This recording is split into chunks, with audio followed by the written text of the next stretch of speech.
strange apparitions haunt the countryside of England. Spirits, it is said, lurk in the meadows that once rang with the sound of life.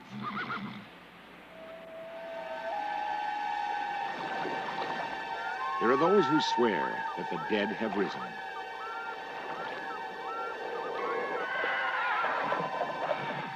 Some hear the sounds of ghostly horses hurtling up the stone stairs of a castle. Others bear witness to the cries of an African prince, outraged because he was buried on English soil. The ancient ghosts of England, it would seem, are the scariest spirits of all.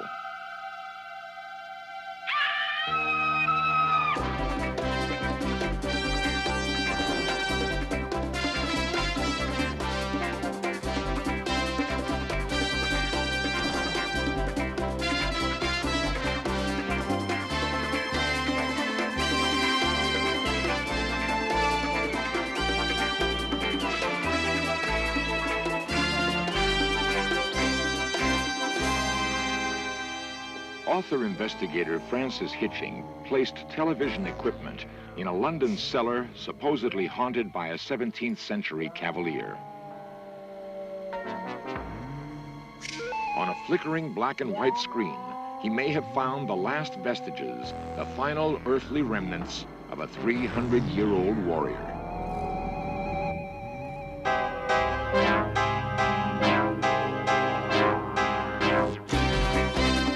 This series presents information based in part on theory and conjecture. The producer's purpose is to suggest some possible explanation, but not necessarily the only ones, to the mysteries we will examine.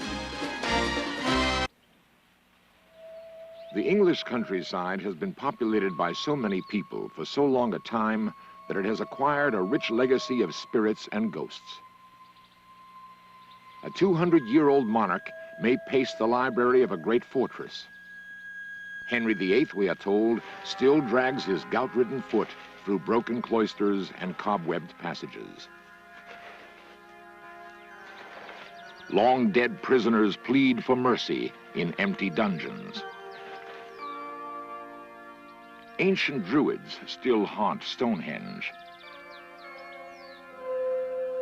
Guillotine victims ride across the rolling plains carrying their severed heads. Every generation has added its ghostly collection of vampires, phantoms, and monsters of the netherworld. Today, a roll call of specters stretches the length of the kingdom. Perhaps it is the willingness of its citizens to believe in the supernatural. Whatever the cause, Great Britain, wrote one expert, is the most haunted place on Earth.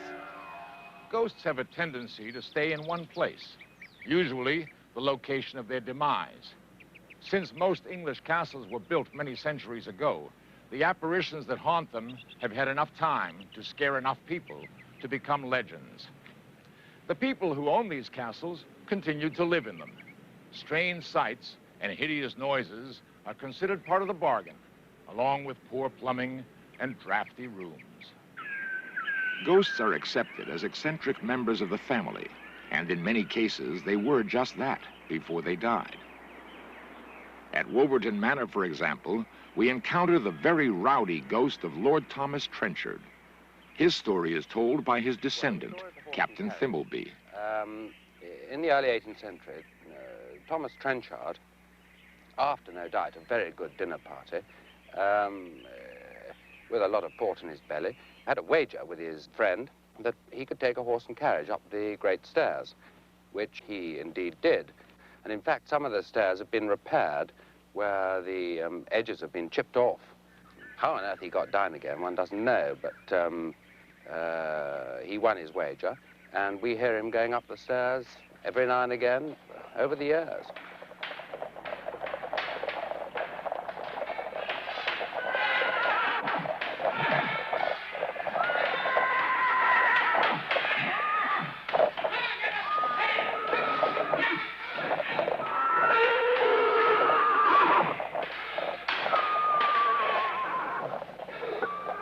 A strange part of Wolverton Manor's ghostly carriage is that it has never been known to return down the stairs. So much for noisy apparitions. Authentic English ghosts are not known to physically attack people. On numerous occasions, however, they have frightened someone to death. This happened on a lovely country estate in Dorset, and the story is told to us by Emma Leavesley. My family had owned this house for more than 400 years, I think. And there were legends that something monstrous appeared in the middle of the night and was so frightening that two of my ancestors had actually gone mad after they'd seen it. I hated sleeping there. I used to dread going to bed because I would always have nightmares there, and I'd wake up in the middle of the night and think they were real, and there was definitely something horrible about it. Anyway, one night when my grandmother was a very little girl, which was about 1880 or 1890, she and her sister were living in this house, my grandmother at one end of a corridor, and her sister at the other end, probably the same room that I was in, maybe even the same bed.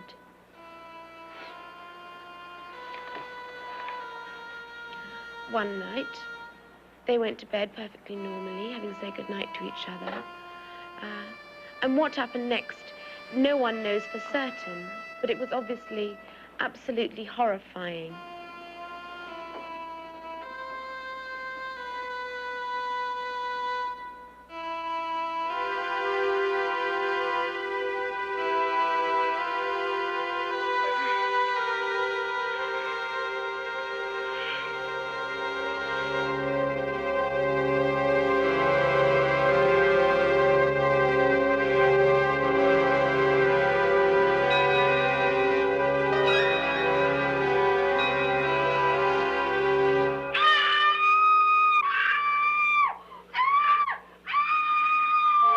My grandmother rushed down the corridor to see what was happening.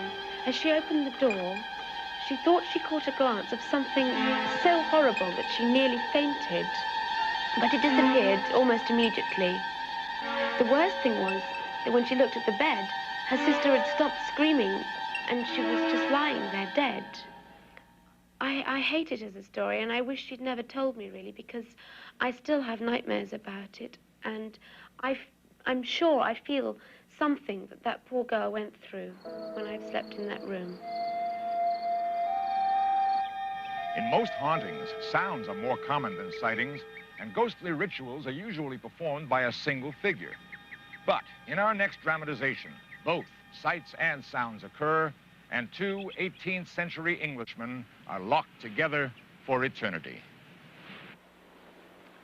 Robin Wordsworth owns Bag Lake House and keeps alive the story of the double tragedy that took place in 1759. There was a man who lived here once called Squire William Light, and he had the front of this house built onto an older house in 1719. This we know for a fact. The rest of the story is really legend. The idea is that Squire Light came home from hunting, perhaps a little drunk.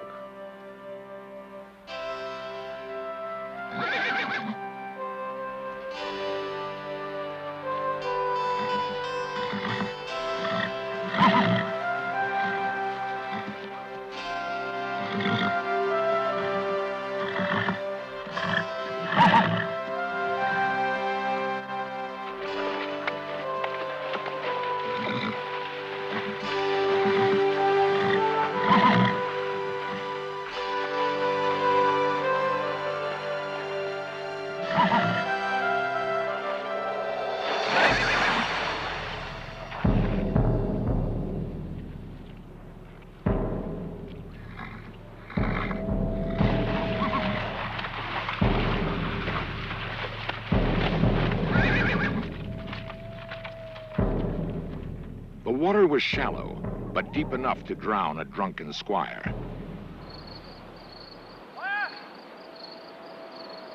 The squire's groom went searching for his long overdue master.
wife found him near the pond. He told her his monstrous tale, then died.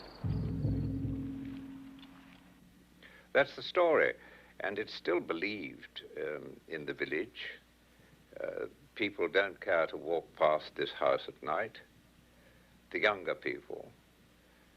And during the 40 years I've been here, quite a number of level-headed people have felt disturbances of various kinds and seen things and heard footsteps which can't be accounted for.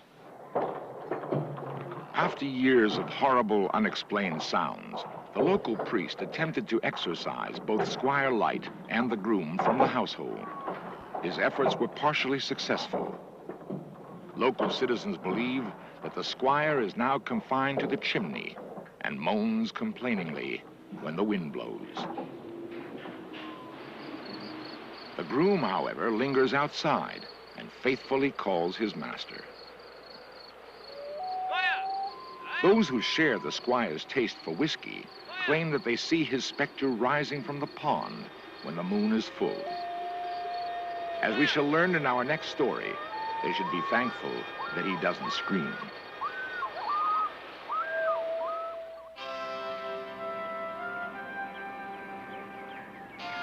Most castles are haunted by murky, intangible apparitions. In Marshwood Vale, however, Bettiscombe Manor is haunted by a very tangible human skull that refuses to be buried. When provoked, the skull's angry screams reverberate for miles.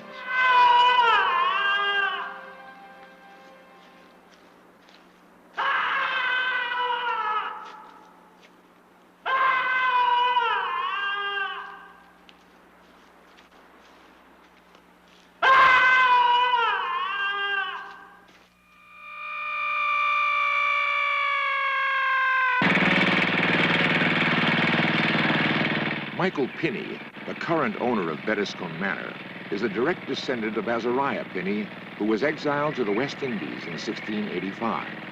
While there, he purchased a slave and inadvertently acquired a haunt. The legend of the Screaming Skull of Bettiscombe is the legend of a Negro slave. There's no doubt about that. And that is how it first grew up. It was the legend of a prince from Africa who was exported, went through the horror of the slave trade, became a slave, came back as a body servant, and he then said to his master, the restitution you've got to see is that I am buried in my own land, not here. I'm a prince in my own country. Well, the legend says that he wasn't buried in his own land. He was taken and buried in Bettiscombe churchyard.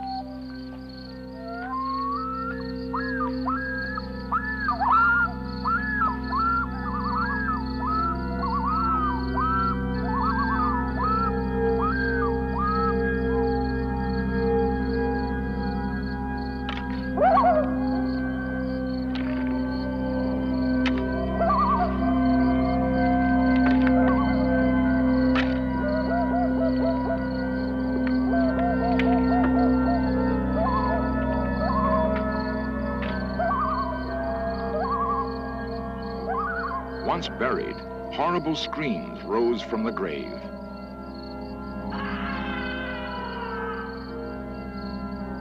Louder and louder they grew until the skull, according to legend, worked its way to the surface. Every attempt to dispose of the skull has brought misfortune to those living in Bettiscombe Manor. As recently as 1914, local witnesses claimed that it has sweated blood. Today, it resides on an attic shelf in silence, at least for now. The ghosts of England are not restricted to drafty castles and lonely country estates. In the very heart of London, a 17th century cavalier, replete with plumed hat and pantaloons, resides in, of all places, a wine cellar. In some form, a tavern has operated here for at least 3 centuries. Currently, it is called the George Inn.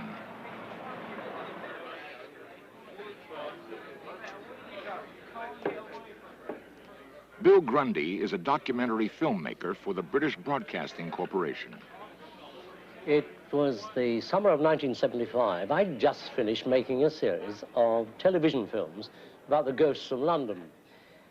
And I came in here for a drink, and the landlord came over to me, and he said, like the films, pity you didn't do our ghost. I said, you got one here in the George Inn? He said, yes, we have. I said, do you believe in ghosts? He said, no, but my wife does.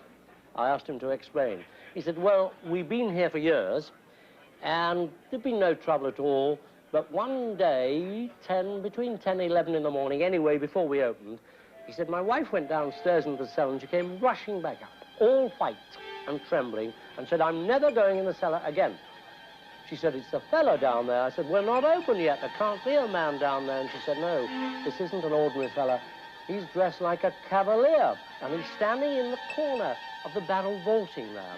My wife still doesn't go down that cellar. Grundy contacted Francis Hitching, an author and investigator of strange phenomena. Hitching placed a camera and a videotape recorder in the supposedly haunted cellar. I've been investigating ghosts and other related phenomena for a number of years now, and this sounds to me a particularly good and typical example of a ghost. That's to say, we're here in a very old building, one of the oldest basements in London, certainly part of the old London. Up there is the street itself, and I dare say you can hear some noises which come across it from time to time. And the stories that we've heard, the 2 people, the witnesses, talking about somebody in Stuart costume, this is typical of the kind of appearance that you get. Somebody in costume appearing in an old building, sometimes at the same time, sometimes not. And I feel that it's one that's worth investigating with modern equipment. Hitching sealed the doors from the inside and remained alone in the cellar throughout the night. He focused his camera on a dark pillar in the middle of the room.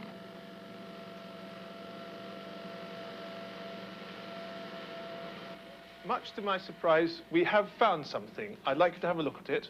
It's a very surprising image which is coming on the screen in just a few moments. Now, I was here at the time that this was taken, and I saw nothing myself. I think I was looking at the pillar at the time that it was there, but look, coming up on the screen is a most extraordinary something. What is it, a light? It may be, if it's a ghost, is that what a ghost looks like? As I say, I think I was looking at the pillar at the time, but there it is emerging on there. Nobody else was here, and it's not an earthly thing. It's nothing that could be created with a torch. It's got curious images which goes up like that. I think it's one of the most remarkable ghostly manifestations that's happened in my experience looking for them. Whether or not it's something that can be the same ghost that's gone away now, whether or not it's the same ghost as they saw, whether it's one of these manifestations that happen sometimes when people go out trying to look for things, and instead of specifically what they're looking for, some other thing appears out of the fabric of the building, I just don't know. Until today, my theory was that under conditions of extreme emotion, that's to say great pain, great anguish, even great happiness, that somehow this emotion imprinted itself in the solid fabric of buildings, and people were able to recognize it, and it came out in the same way that clairvoyants and psychometrists, dowsers, can pick hold of a solid object and tell you a lot of things about the people who were last there. That's until today. But today I've seen this thing, and I can't explain it. And so my explanation yesterday has been torn away. What I believe tomorrow, I just don't know. I'll have to look at that again and again, and perhaps one day I'll find out.